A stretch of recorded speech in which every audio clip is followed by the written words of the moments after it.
That day I went off to work. It was just a normal day. I probably got up around 4:15, 4:30. So it was dark, still cold in November. So with my job, there is a lot of traveling, and if you're on time, you're late. If you're 10 minutes early, you're on time. So that's how I've always been with work. I didn't know that was going to be the day my life changed.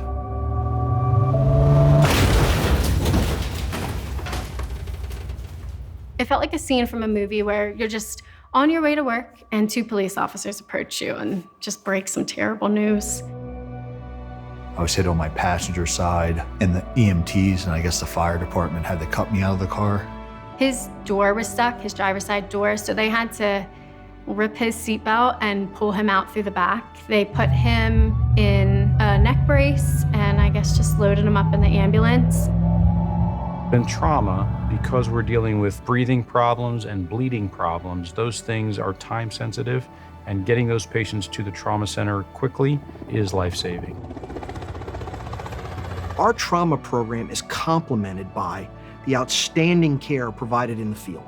And we have amazing EMS partners throughout the region who really, quite frankly, are the ones that are on the scene first, provide that pre-hospital care, both EMTs and paramedics, and prep that patient for transport to one of the trauma centers. We know it's important for patients to get to our hospital as quickly as possible, so our resources can match that patient within the golden hour if we can. The golden hour is a concept that's several decades old now, but it's this idea that the first hour of a person's care after injury is the most critical. To be able to impact on somebody within that 60 minutes or better, that will ultimately lead to an increased survival. So the closer the patient is to a trauma center, the better chance they're going to have of getting their care within that hour. Transportation from the scene of an injury to what used to be the Philadelphia-based trauma centers was much too long for somebody that needed life-saving care. Paoli Hospital, for example, is the only trauma center in Chester County. We, along with Lankenau, serve a major portion of Delaware and Montgomery counties as well. Those two hospitals are really on either end of our primary service area, and it just made the most sense to use those two facilities as our anchors for trauma. With the ambulance having a siren on and everything, it probably got there less than 15 minutes. If they hadn't gotten him to the hospital quicker, I hate to think of what might have happened. He was in such poor condition. He was intubated. He was in a coma. They had him on a ventilator. So if it was any longer, I'm really not sure what would have happened, but I'm happy that we are so close and they were so prompt and efficient in getting him there in such a timely manner. I'm just thankful for that.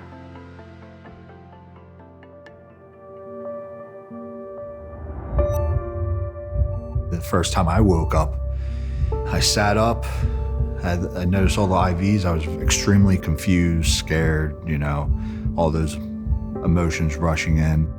I knew I was in a hospital, but also I was just still confused, like, how did I end up here? I was just in bed at home, and now I time warped to a hospital? Like, what just happened here? I had to call his parents and my parents, and that is something you never want to be on the other end of, having to tell someone our loved one has been in such a terrible accident and we don't know. Is he gonna make it? Is he going to be okay? Patients mirror the vital signs of those close to them. They feel the best with those around them that love them. That's the first step in that patient healing. When you're in a situation where it's traumatic or emotional, you need that area of peace and ability to gather your thoughts or make phone calls. It gives you, I think, a sense of comfort. When I came into Lankenau, I wasn't doing too good. A little bit away from knocking on death's door, Trauma care is very systematic. What I like to tell a lot of people is, if you think about a dance recital, we do the dance recital every time somebody comes into our trauma bay. So once a patient arrives at the trauma center, the EMS crew gives their report to the team, and then the team does a very rapid preliminary survey of the patient. Brain injuries are a lot different than just a broken bone or, anything like that. First thing, we're going to make sure that their airway is good. We'll definitely do a thorough neuro examination. If they have to be intubated, we'll intubate them immediately. We then get them over to the CAT scan, which allows us to diagnose the degree of brain injury. Every 12 hours, he was getting different scans. CT can allow us to see inside the body and all the parts of the body without obviously doing an operation.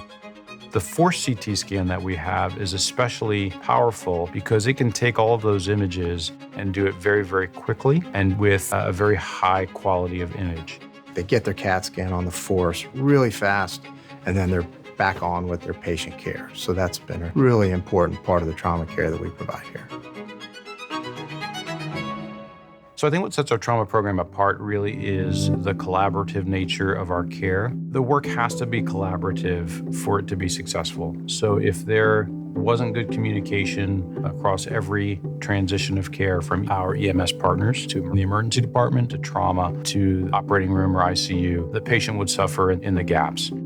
All trauma centers have to report all their patients into a national data bank. Lankenau and Paoli have routinely been graded to be in the top 10% of all trauma centers in this country. It's a huge number of people that it takes to do this. It would not be a stretch to say there are hundreds of people who are at each point along the course of the trauma patient's care who are contributing to saving their life. From the doctors to the nurses, they definitely cared. Everybody wants to get you back to square one. When the patient hurts, we hurt. We want to help them develop and succeed and get back to their normal daily life. I think we have a good blend of clinical excellence, but also great service and great care. Sometimes trauma centers focus just on the clinical aspects, but they don't meet the needs of the patients and their families. And I think we've done a great job in blending those two things together. And honestly, a lot of this was made possible through philanthropy, which is even better because the FAST CT in particular was given by a grateful patient who wanted to, make sure we had the latest and greatest technology in our new trauma center. So that philanthropy really helps us deliver what our community expects from us in a way that I think is good financial stewardship and a good investment on the part of our donors. With the technologies that they have at Lankenau and Mainline Health as a whole, they were able to really make sure that he was being monitored, so he was in very good hands. My state was improving in a rapid way, but there was still a long journey ahead.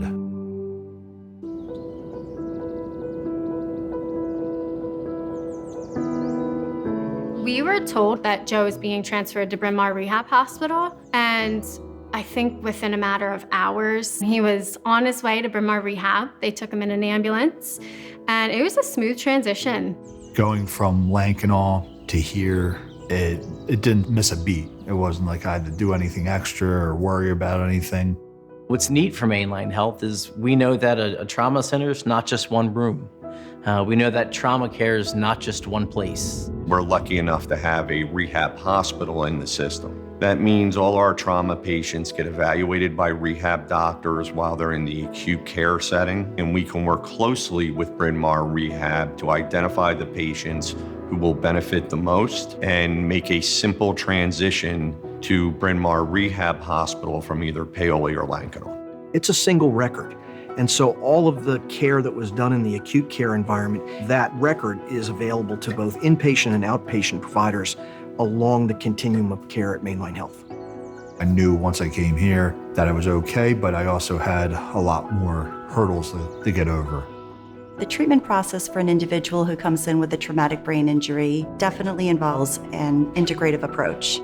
When a patient comes into Bryn Mawr Rehab Hospital, all of a sudden they have this whole multidisciplinary team. Every member of that team is a specialist in their field, and their only goal is to help that patient get from where they are, look at what is stopping them from being where they want to be, and helping them get there as quickly and safely as possible. Every day for, honestly, maybe 3 to 5 hours, he was doing therapies. Basically, how I justified it in my head was that, you know what, this is now my new job, is my recovery and my new focus. Just seeing how much he progressed over time with the different technologies that they used and the programs that they put Joe through, it's honestly like night and day from where he started to where he is now. It really helped push him farther and move him along in his recovery process. It allows us to amplify the benefit we're giving patients.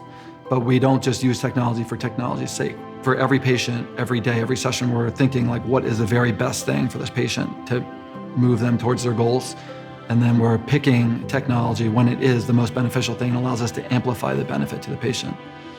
I remember using the driving simulator. There's 3 screens. It's actually pretty lifelike being in a real car. So different computerized programs working on the ability to really focus attention, sustain attention, and maybe even alternate and divide attention to complete different tasks. He just really thrived. He did very well, and his team there was wonderful. They made sure that they were pushing him to do better, and he had the mindset that he was going to do better and he was going to get home and be on his own. One of my favorite moments is when somebody says to me, "I can't believe I just did that. I never thought I'd get to this point." And it's like, yeah, you did it. You got yourself to that point.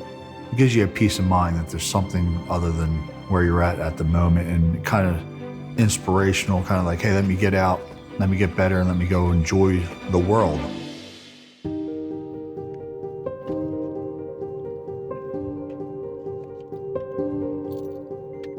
I've heard it countless amount of times how lucky I am, with everything that happened to me, how I went from basically being in a coma, who knew if I was gonna pull out of it, to where I am today is nothing more than a miracle.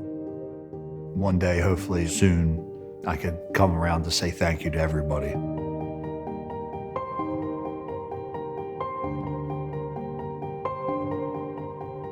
So this video is following the story of a patient who was in a bad car accident and whose life was saved thanks to Mainline Health. Basically, I was one of your patients back in November. You guys literally saved my life. Wow. I just want to say thank you. It's amazing. You're welcome. You're welcome. It's why we do what we do. Amazing. It's been my absolute pleasure. I'm feeling like I'm tearing up right now, which wasn't the plan. It's surreal. We do everything we do, and then we don't see folks later. And sometimes we get true surprises, or we've taken care of somebody and just not thought about them for a while, and then we run into them and they're like, oh my gosh, wow. From the bottom of my heart, I can't thank you guys enough. I wouldn't be here without you guys. Oh my gosh, it was our pleasure. So happy you're doing well.